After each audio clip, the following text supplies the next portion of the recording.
हरारू को हतिया हम पानी संतान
कमरिया का तू कैसे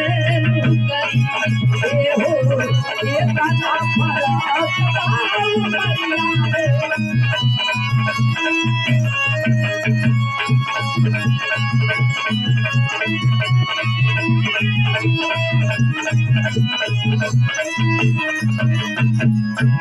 देखी हमार दीदी टेढ़ी घाट से संतोष यादव के मम्मी बिंदा दीदी की ओर से 101 रुपया से आशीर्वाद। नमस्ते प्रणाम आप जनता के नमस्कार सलाम।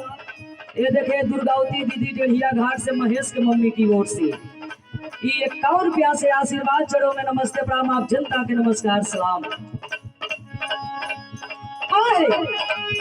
हम पानी सातारा पलमुआ तेरी संसार के